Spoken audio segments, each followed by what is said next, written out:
Hace apenas unos días, Jorge Mario Bergoglio, el Papa Francisco, cumplió 5 años ya como máximo jerarca de la Iglesia Católica, Apostólica y Romana. En poco tiempo ha logrado dar nuevos aires a la Iglesia, al defender el papel de la mujer en la Iglesia, por ejemplo, o también por las constantes críticas a la ostentación de la riqueza, o por la aceptación de homosexuales y transexuales en el seno de la Iglesia. En este tiempo, el Papa Francisco ha firmado 23 motu proprio sobre diversos temas como la reforma de la curia romana, la transparencia económica, la reforma del proceso de nulidades matrimoniales o la traducción de textos litúrgicos. Ha realizado 22 viajes internacionales, entre ellos el inolvidable a nuestro país. ¿Qué reflexiones nos deja Francisco tras estos 5 años? ¿Qué sigue para la Iglesia Católica en el mundo? Quédese conmigo esta noche. El programa va a estar muy bueno. Esto es Frente a Frente, periodismo con responsabilidad. Comenzamos.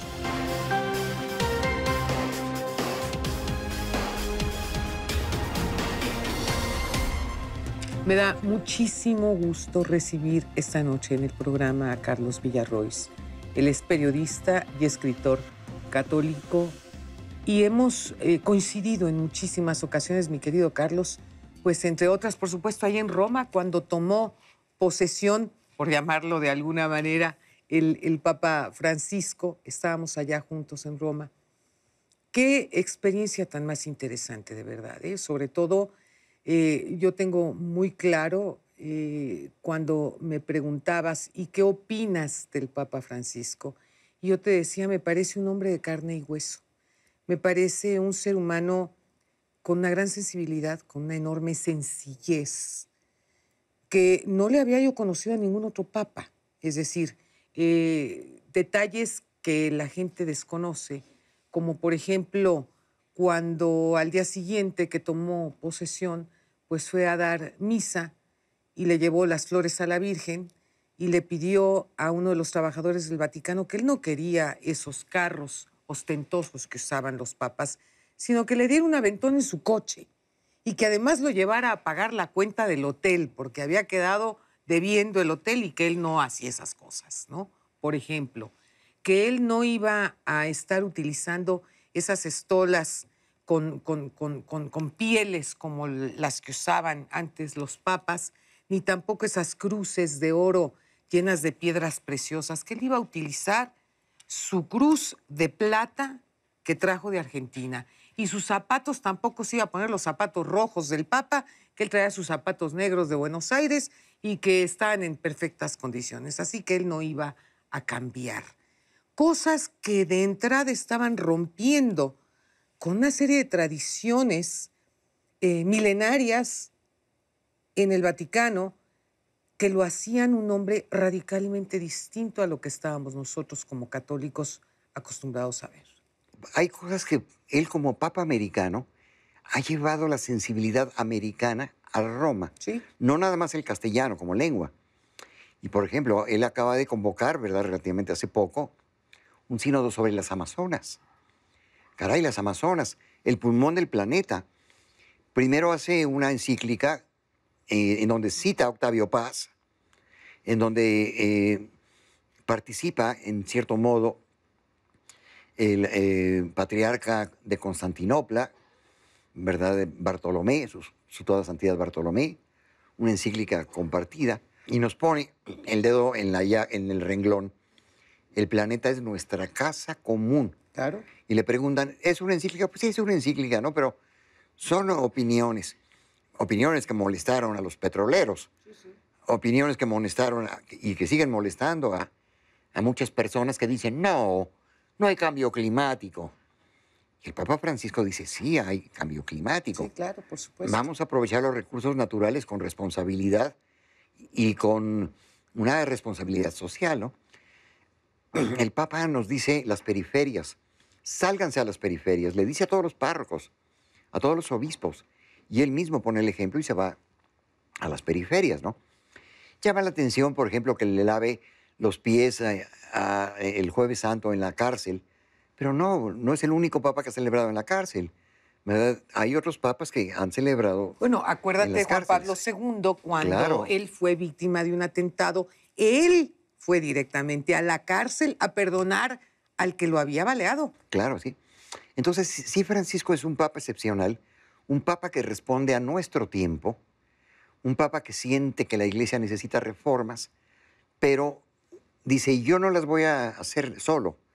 Voy a crear un consejo de 8 cardenales, ellos que estén tomando el pulso y vamos a discutirlos. O sea, democratiza un poco más El poder. el poder, ¿verdad? Él, finalmente, él es el legislativo, el judicial y el ejecutivo. Sí, claro. Pero Sí, en la dice, iglesia la autoridad es vertical. claro, pero aquí yo quiero la opinión, ¿verdad? Y el sínodo es eso, ¿no? Es opinión. Él escribe una exhortación apostólica, pero antes llama a 2 sínodos sobre la familia. Sí. Es decir, hay opinión internacional de obispos, de expertos, y claro, ya elabora él un documento. Él como papa, una exhortación, ¿verdad?, sobre la familia, en donde habla, pues, del amor, es un canto al amor, ¿no? No es el único papa que habla del matrimonio, ¿verdad? Hay muchos papas que han hablado del matrimonio, Pues todos. ¿verdad? Simplemente la encíclica, ¿verdad?, Humanae Vitae de Paulo VI, pues, que sale en el momento en el que empezaban los experimentos de fecundación in vitro. Sí. Él advierte, aguas, aquí hay la ciencia, nos está rebasando, hay que pronunciarse sobre cosas nuevas. Francisco hace lo mismo, hay cosas nuevas, vamos a pronunciarlos. Aquí hay un punto que yo debo de reconocer y no solo lo reconozco, sino lo aplaudo.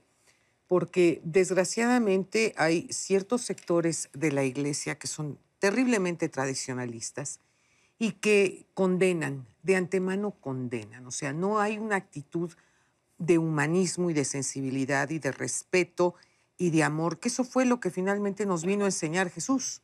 O sea, eso, no hay más. Nos enseñó a querernos y a querer a los demás. Bueno, y cuando le preguntan al Santo Padre sobre su opinión con todos los homosexuales, dice, ¿y quién soy yo para juzgarlos? O sea, en donde lleva implícito, pues por lo menos un cierto nivel de respeto hacia la individualidad de cada quien, porque muchas veces cuando solo ves por parte de una autoridad eclesiástica el dedo flamígero Claro, condenando, sí. pues lo único que provoca es alejar a los fieles, ¿eh? Mira, el Papa Francisco tuvo el gran tino de convocar al Jubileo de la Misericordia, cuya acción todavía continúa, ¿verdad?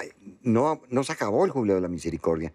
Hay sacerdotes designados por él, al servicio de él, para que vayan por el mundo a predicar la misericordia, a recordar que hay que ser misericordiosos, ¿no? Eso es. Se nota su humanismo en frases como la que tú acabas de mencionar. ¿Y Ese quién es el soy yo punto. para juzgar? Ese es el punto, el humanismo. Mira, yo creo que Francisco ha abordado muchos temas eh, que corresponden a nuestros tiempos y sí se caracteriza especialmente por ese sello de misericordia ¿Sí?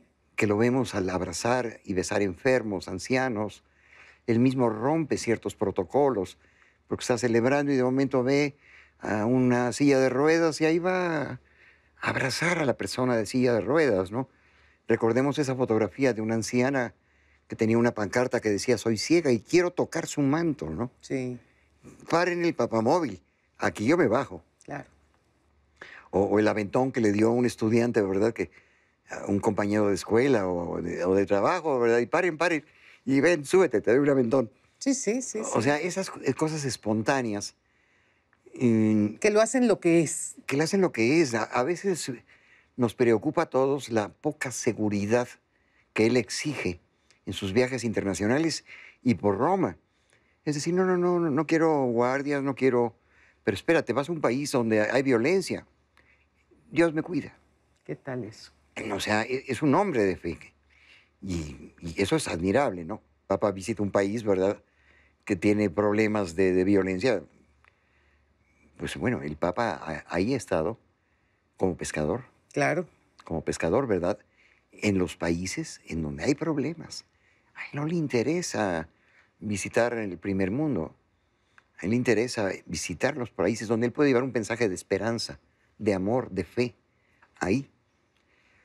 Alguien me decía, la iglesia pierde católicos. Los números no importan. El Evangelio es muy claro. Hay fiesta en el cielo por un solo pecador que se convierta. Y Jesucristo deja 99 ovejas y va a buscar a la perdida. O sea, no es cosa de estadísticas. Pero lo importante es que el pescador, el buen pastor, salga a buscar a la oveja perdida. No se concentre nada más en el primer mundo, ¿verdad? No Claro. necesita médico el que está sano. Necesita médico el que está enfermo. Voy al enfermo. Claro. Y sí, insiste mucho, vayan a las periferias. Porque finalmente, en tiempos bíblicos, Jerusalén era una periferia. El corazón era Roma. Ahí en Jerusalén, Galilea, pues, Belén, el mismo Evangelio dice, ¿qué se puede esperar? ¿Puede salir algo bueno de Belén? ¿Verdad? Periferias. Vayan a las periferias, donde hay hambre, donde hay sed, donde la gente sufre. A lo mejor no voy a predicar, no voy a evangelizar. Voy a darles un abrazo y que sepan que soy católico y que los quiero. Claro. Eso es todo. Ahí está evangelizando. Desde algún lugar de Europa tenemos a José Luis Belmar con Una mujer en la historia. Era un tormentoso tiempo para los mexicanos en Texas cuando Jovita Hídar se convirtió para siempre en heroína de la raza. Un tiempo de la historia de México cuando la revolución estaba en pleno apogeo y los miembros de la policía montada de Texas, los Texas Rangers, en forma rutinaria linchaban a niños, mujeres y hombres mexicanos que cruzaban la frontera buscando refugio. Cuando estalló la revolución, Jovita se fue a México, donde se dedicó a atender a revolucionarios heridos. En 1911 se convirtió en la primera presidenta de la Liga Mexicana de Mujeres, la cual promovía la educación de los niños pobres. Jovita escribió sobre las atrocidades de los Texas Rangers, escribió profusamente sobre el linchamiento y ahorcamiento en Thorndale de un niño mexicano y la incineración de Antonio Rodríguez en Rock Springs, Texas. Jovita se enfrentó a los Rangers como ninguna mujer lo había hecho antes.